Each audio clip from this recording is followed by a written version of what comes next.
So this is chapter 16. Who am I? मतलब मैं कौन हूँ।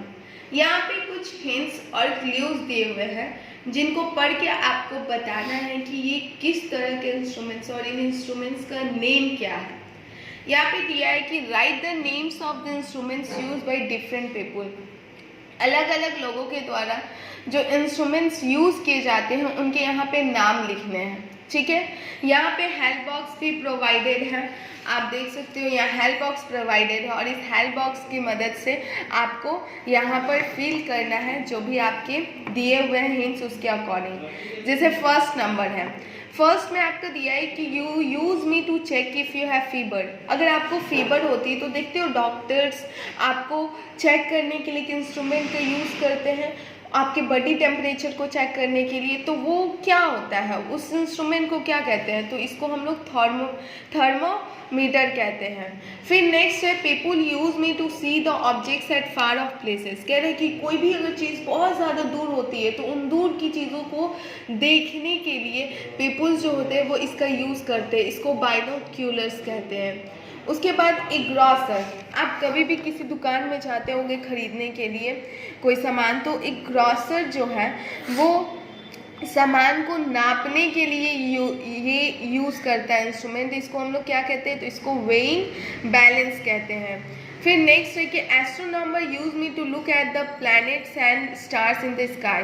कह रहे कि एस्ट्रोनॉमर्स जो होते हैं वो स्टार्स और प्लैनेट्स जो कि आकाश में होते हैं, आसमान में होते हैं, उनको देखने के लिए ये यूज़ करते हैं। तो इसको हम लोग क्या कहते हैं? तो ये टेलीस्कोप है। नेक्स्ट है कि एक सेलर मतलब जो समुद्री यात्रा करते हैं, जहाज चलाते हैं, तो वो इसका यूज़ करते हैं डायरेक्शन पता लगाने के लिए समुद्र में, यानी कि समुद्र में उनको किस डायरेक्शन में जाना है वो पता लगाने के लिए यूज़ करते हैं। ये क्या है? तो इसको हम लोग कंपास कहते हैं। और डॉक्टर जो हो जाता है वो इसका यूज़ करते हैं चेस्ट को, यानी हमारी छाती को चेक करने के लिए, हमारे हार्ट बीट को चेक करने के लिए वो ये यूज़ करते हैं। तो इसको हम लोग क्या कहते हैं? स्टेथोस्कोप। तो इस तरह से इन सब हिंट्स के अकॉर्डिंग क्या करना है कि आपको फील करना है ये बुक, और यहाँ पे हेल्प बॉक्स प्रोवाइड किया हुआ है। नेक्स्ट चैप्टर पे पढ़ते हैं जो कि आपका चैप्टर 17 है। ये सबसे इजी है आपके लिए, आपको अपने पेरेंट्स की हेल्प ले लो या आप खुद से भी। आपने अपने आसपास बहुत सारे प्लांट्स देखे होंगे, ठीक है, और उन प्लांट्स के जो होते हैं सबके पत्ते होते हैं और देखते हैं कि हर प्लांट्स का जो पत्ता होता है, लीव्स होता है, वो अलग अलग होता है। तो यहाँ पे वही कुछ लीव्स के देखो आप फिगर दिए हुए हैं, तो इन लीव्स के फिगर्स को देखकर आपको यहाँ पे फील करना है कि ये कौन से प्लांट का लीव्स है, ठीक है।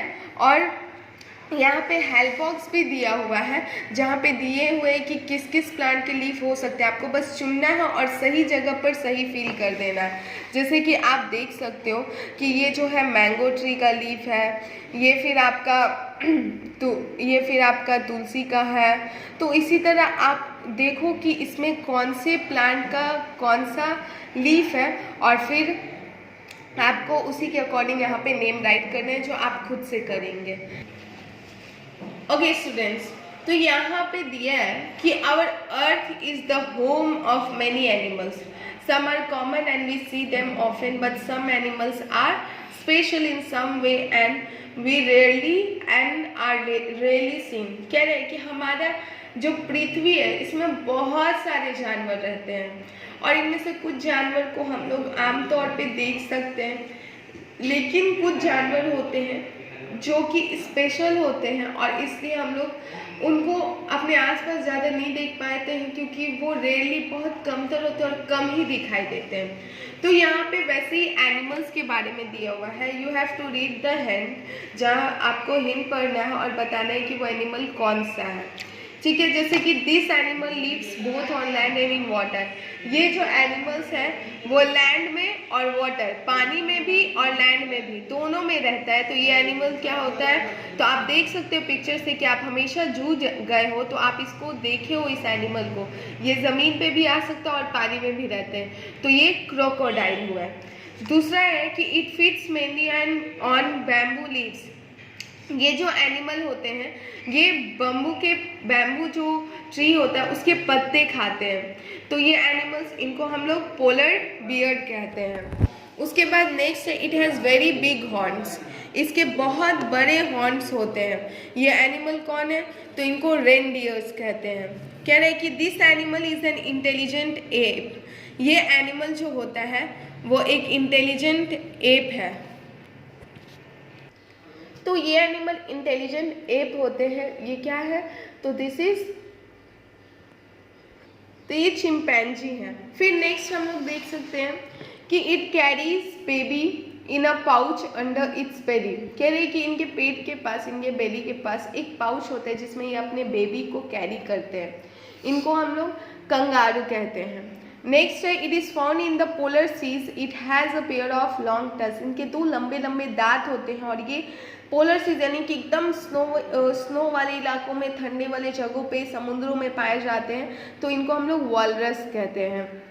उसके बाद है कि this animal has a horn on its nose. ये एनिमल्स जो होते हैं इनके नाक पे एक हॉर्न होता है, यानी कि एक सिंग होता है। इनको हम लोग कहते हैं राइनोसॉरस। उसके बाद it has a heavy body and it loves to stay in muddy water.